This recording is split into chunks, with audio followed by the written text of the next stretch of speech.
Sigmund Freud, who's kind of, most people think is kind of a joke today, but I always think Freud is pretty awesome because he was in the Victorian era. I think that's the turn of last century. I'm not exactly sure when Freud was. I think he was around 1930, but he was the first person who started talking about sex publicly. And you can imagine he got a lot of crap for that, but he was very, very fierce and brave. And he just kept talking about sex so that it would come out in the open. And when somebody asked him, I think this is important for setting goals, because Freud said, somebody asked Freud, what is life about? Now, if you ask 1,000 people, they'll give you 1,000 answers. But Freud said this thing, he said, life is about love and work. I think that is so genius, because those are the two prizes of life, is a great relationship and a great career. I think that really sums up how to really think about, what do I want for my life? Those are the two gold rings. For me, that seemed like the two gold rings. It's like, if I have a great career, I'm not going to be satisfied unless I have the relationship that I dream of. And if I just have the relationship, I'm not going to feel good unless I have success in my career. So I think whether or not that rings true for you, I think that's a good way to start our thinking, to simplify as much as possible. I break that down into smaller pieces. I use like a very holistic model. So I used to just think of it in terms of this thing on the right. What is a person made up of? The physical, the mental, the emotional, and the spiritual. And I thought, I'd like to excel in all those areas. So what would that mean? Well, I usually start my goals every year with physical. So I want to go to the gym 3 times a week. I want to take at least an hour or 2 hour long hike every weekend. These are my basic goals. I have certain goals around nutrition. I want to keep my weight stable. I want to increase my heart rate, measurements, and so on. So you set tangible goals, not just like, I want to be fit.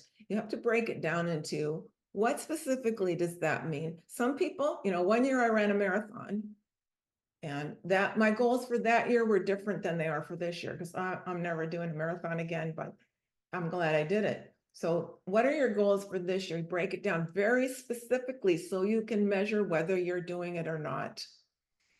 And this is one of the keys to goal setting, is you want to be able to measure, did I accomplish that or not? So really wild goals like that. I want to be really fit in an excellent shape. How can you tell if you are that or not? You have to have something to measure. Like I've gone to the gym. I can do 25 push-ups, whatever is your measurements. And a lot of people out there will offer you measurements. So I didn't know what my target heart rate should be. So I Googled and I got myself a new goal of, this is my target heart rate for this year. And then once I reach it, I can try to exceed it, but we got to reach the goals first. Mental. So what do I want to learn about this year? Are there books I want to read? Some people set reading goals to read a book a month or a week, or I want to take a training in such and so thing, or I want to get a certificate. I always think it's great to get more certificates, because that's what you can put on your resume of, like, I'm the kind of person who keeps educating myself. So whatever your field is, I work on different certificates. Things like that. So how do you want to nourish your mental life, and how are you going to be able to measure that? Emotional. So this is an area that often has to do with dealing with trauma from childhood, or trauma from just living in this world, or especially as a guy, in the guy culture, you're told that, it's getting better, but you're still told that it's not cool to have feelings. It's not cool to be, the only emotion you're supposed to be able to have is anger. That's the only thing appropriate. And women want you to be emotional. Women want you to be able to express your feelings. In relationships, it's important to be able to express your feelings. And, the way you've been brought up doesn't really help you with that. So some guys come into counseling with me, like, I just got a call yesterday. This guy doesn't know how to express his feelings in relationships. Like, okay, we can work on that. He just wasn't ever exposed to it. So how you might have measurable goals around that are, I went to therapy, or I went to coaching, or I took an online program about trauma. I read a book about trauma. I watched some Gabor Mate, listened to some podcasts. However you think would be a measurable way for you to improve in the area of being able to express and be comfortable with your emotions. For almost everybody, this is a challenging area because we have most of us come from difficult backgrounds. So we might, one of the goals I will have is to well, one I got from Vince was I was going to do a 30-day no complaints. And that's really hard to do. And it's very easy on a daily basis to measure whether or not I complained. And complaining is an emotion about life that is not a helpful emotion whatsoever. It's just kind of childish, and life should conform to what I want it to do. It's very childish.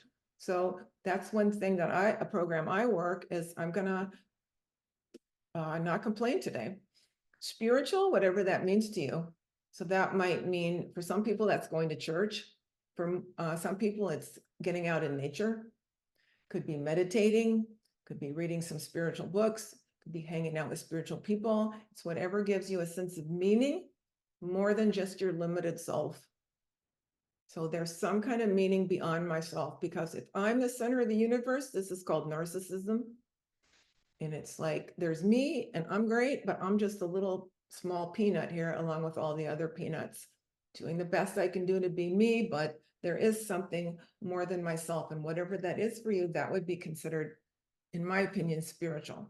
So I worked with this sort of holistic model for years, and then I realized what it's leaving out. I've added over here on the left side 2 areas I think it's leading out, which is social, which is what we're with Vince studying, is how to be more social, how to be friendlier, how to be attractive, how to belong, how to be part of a group, how to break into a group and be part of it, and so on.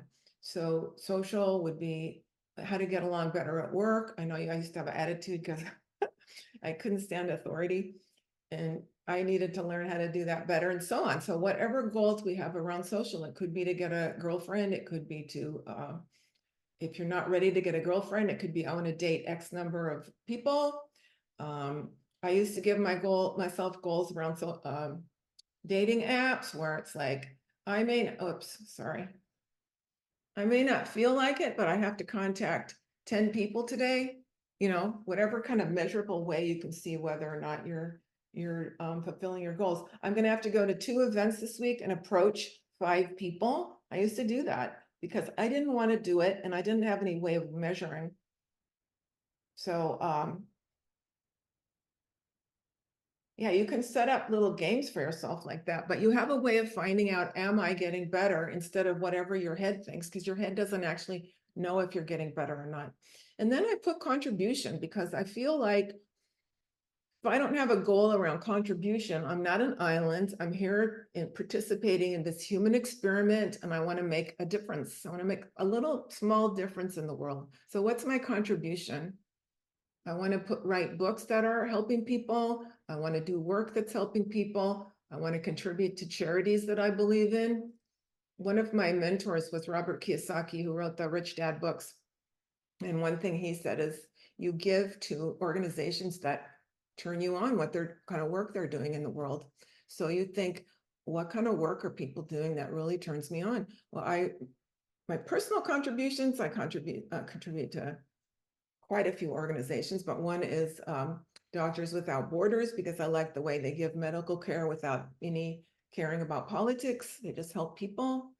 I give money to the Multidisciplinary Association for Psychedelic Studies, because I think psychedelic medicine is really going to help people, and so on. So he suggested that you give a certain percentage of your income, and that will metaphysically help you get rich. And I have never given the percentage that he recommends, but I do give a particular percentage. And I do think that adds to wealth creation, because you see yourself as a wealthy person. I'm giving. I have enough to give. And this is the thing you're programming your millionaire mindset with it. I have enough money to give. This really helps. So, but even if you give $25 a year to somebody, some organization, you're still giving yourself that message of I am giving. I am a person with overflow. I am a person who cares about other people. It's not the amount, it's the fact of the energy going out, financial green energy going out, giving.